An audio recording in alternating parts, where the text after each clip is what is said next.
The world will need to feed 10 billion people by 2050, and you have to make the food in the right way without hurting the planet. The World Resources Institute says 3 gaps need to be closed to reach that goal. The 56% food gap between crop calories produced in 2010 and those needed in 2050, and a huge land gap, nearly twice the size of India, between global agricultural land area in 2010 and what's expected by 2050. And the gap between expected agricultural greenhouse gas emissions in 2050 and the target level needed to hold global warming below 2 degrees Celsius. Enter Smart Ag.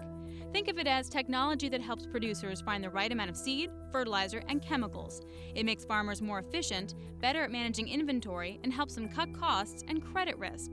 This is where ING comes in. It works with everyone across the value chain, from animal feed, beef, pig, and chicken producers to processors, dairy, distribution, grain storage, packaging, transport, and restaurants. The goal is to help them grow their business, provide day-to-day working capital, and secure project financing to help meet these big goals.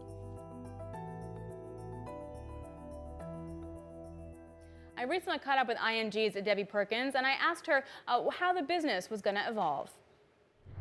We recently have done a couple of deals where the companies are getting the benefits of improving the sustainability of their businesses, and that gives them a benefit in their interest rate. So one of them was a cattle company, and so as they're looking at ways of sourcing it and their production techniques improving, they get a benefit from that.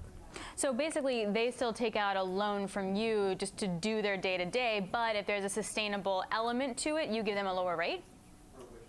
That is correct. So it's usually for the larger companies where they are rated and that they can show, we will agree on some metrics of how they're going to continually improve the sustainability of their operations. But yes, as they hit these targets, then they get a lower or an improvement in their financing rates. And then flip it. I mean, have you noticed sort of specific financing for sustainable things like dealing with waste management, maybe treating water, for example?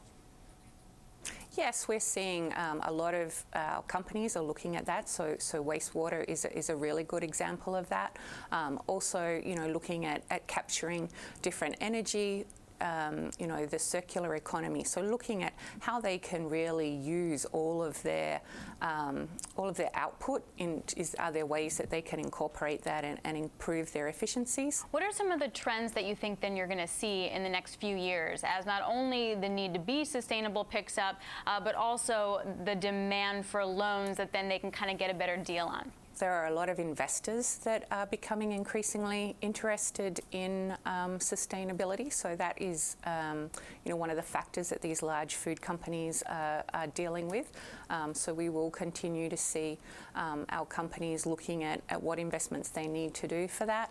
I think, particularly in Europe, where this is a really big issue, we'll continue to see evolutions as people look at what are the best ways of doing this and how can companies show that they are and get recognition. I think that's a big part of it for a lot of these companies, is how that they can get recognition for the investments and for what they're doing in regard to their sustainability. Where's the low-hanging fruit? Sort of what can they do to pull these easy triggers on sustainability, and then what's more of a longer-term investment, slow turnaround process? I think it depends a little bit of where they are in the value chain. Water is going to continue to be important, so looking at that. Solar and wind, like alternative energy sources. I think another thing that we're starting to see too is packaging, which is obviously a big part of it. And the other one that I would mention would be food waste. We do waste a lot of food in developed countries, and it's not a simple issue to solve, but I think that's something that there's a lot of small companies looking at what they could do to improve that aspect of the value chain as well.